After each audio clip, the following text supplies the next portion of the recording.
I wanted to share with you what my process is as far as getting things together and putting things in their cases and packing everything up. And a very important component to my setup is the cart that I pack and I put together. And several of you have made comments in my videos about what this is and how I'm able to transport all my gear to the show, back from the show. And I also want to share with you a little bit about how I use that kit and that cart or dolly, whatever you want to call it.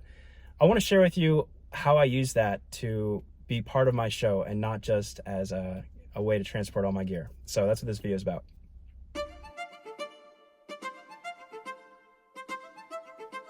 Bringing things in by hand is definitely not the way to go. My first dozen or so gigs, I used to carry my amp and carry my guitar and carry my briefcase and all the other components I used to bring in. I used to make 2 trips, and that is very, very much the wrong way to do this because you're tired. And the residents see you do this. The residents see you unpacking things. And the show does, I used to think that the show started at showtime. No, the show starts when the residents see you.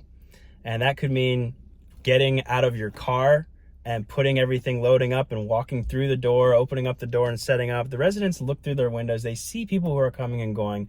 And I notice that when I'm putting my cart together, there is a process that I have. The process of the way that I pack things, the process of the way that I stack things on my cart, make it very efficient so that one trip to the show inside the community is all I need to make sure that I have everything that I need, and basically to not overexert myself lugging everything in like I'm coming home from a Christmas break vacation and I'm looking exhausted.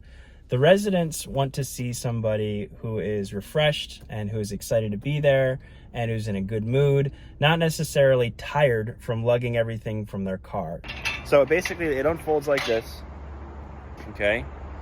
And I'm able to stack my equipment on this dolly, and I can save myself a trip to the car and I don't look like I'm exhausted. So definitely bring a cart with you to bring all of your gear. I get mine at the Home Depot. It's maybe like $150, and they charge you based on the weight capacity of the cart. Sometimes you can go into a music shop and you can find a fancy rig and something really fancy with all of these components to it that is designed to carry all of your musical equipment. You don't need that. Sometimes that's over $300-$400. You don't need that. All you need is really something with wheels, and you just stack everything on your cart. So it's very, very handy just to put everything there, make one trip in, and start doing the unloading process from there. Another thing I wanted to share with you as far as bringing your cart into the community is that can be part of your show.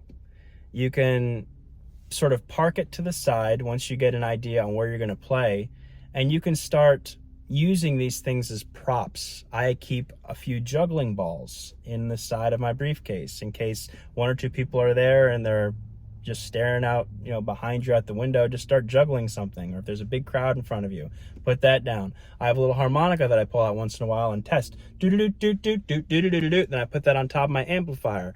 I unfold my stool and I start drumming on the side of that like it's a drum. And I put this and I have this little theatrical kind of act.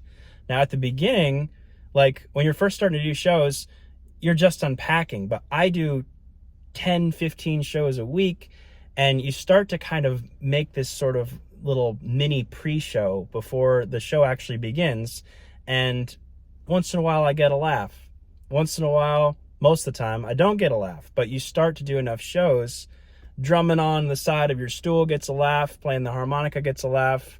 Oh, setting up your amplifier and fiddling with the knobs and then twisting your ear and then doing this and then doing this. Sometimes that doesn't get a laugh. And you start to build up this list of things that work. So before your show is even set up, you're building rapport with your audience.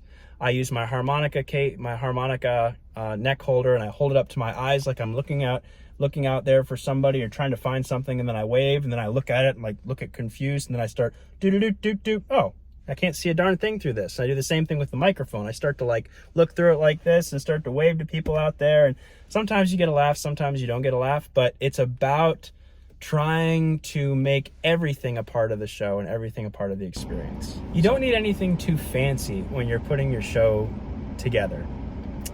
Something general, you know, have a basic guitar, have a, you know, some kind of an amplifier that's reasonably sized. I use a Fishman 40-watt Loudbox, and I have a simple, I think it's called a Shure microphone, and then just cables and stuff, just a few things small to my act. I don't spend a lot of money or a lot of time with the accessories and with the gear. And I don't even have like a case for all my cables and my microphone and my things. I use an old vintage briefcase that belonged to my aunt. It was from the 1960s. It's called a Travel Joy. And I found it in the attic of my parents' house. When I was looking for a way to just transport my gear, I found this old briefcase. And at first I'm thinking, okay, this is just temporary. But then I got a lot of comments on the briefcase. Someone said, oh, I had one of those when I graduated high school. My parents got me luggage. And then somebody else would make a mention of how old the briefcase looks. And all my gear is getting beat up, including my guitar case. Like, everything has got some age to it. But this is an important thing to consider, because it's a conversation starter. And conversation starters are great at senior communities. Conversation starters, like anything that sparks some kind of recognition in their eyes, is a good thing to keep with you. You may find that you have like an accessory, or like I noticed something very small, like a belt like I wear that has fish on it. It's got like pike and smallmouth and largemouth bass on it. I can't even speak. It's got pictures of fish on my belt, and I've got more comments from the residents on this belt. Maybe you're somebody that wears a bow tie. Maybe you're somebody that wears fancy shoes. Maybe you're somebody that wears glasses and gets some colorful glasses. Anything about your appearance when you are performing that makes you unique and is important, and the residents will remember you. It's like, oh, you're the guy that has this belt on, that has that fish belt all the time. Or if there's something like in my act, I mentioned my grandfather quite a bit. Like, there's a story that I mentioned about him, and the residents know me by, oh, you're the guy that comes in and talks about his grandfather. Like, any component that is unique about yourself, bring that to light. Bring that to your act. Even if it's part of it doesn't have to be part of the song. It doesn't have to be part of the music part of your show. It can be part of the sharing of yourself. It could be part of that visit. So finding that balance between like a visit and a show is really the key to being successful, because if you're making the residents feel a certain way, they start to like you because they start to know you, because they've seen all these songs before, they've heard all these songs, they've seen countless musicians come in and serenade them, but they want somebody with personality, somebody that's unique, somebody that's going to share like this song but in their own unique way, and then like make a joke about yourself. So like, make your show unique, make your appearance unique, make your whole demeanor authentic. Like, be yourself. Like, I used to think that I needed to go in there and like be super formal and shake everybody's hand and, you know, just have a straight posture all the time and just I don't know, be proper. Like, there's a certain, like, especially I've done a lot of work in like corporate environments where there's like a sales process and there's a procedure and a protocol to follow. That's blah blah blah blah blah blah blah. Just be yourself. There's one thing that I could tell you about your show and trying to stand out: be yourself. You're the only one who can pull it off. I hope that you get out there and share the music that you love and makes your heart sing, because when you do that, you're making the world a better place. I will see you in the next video.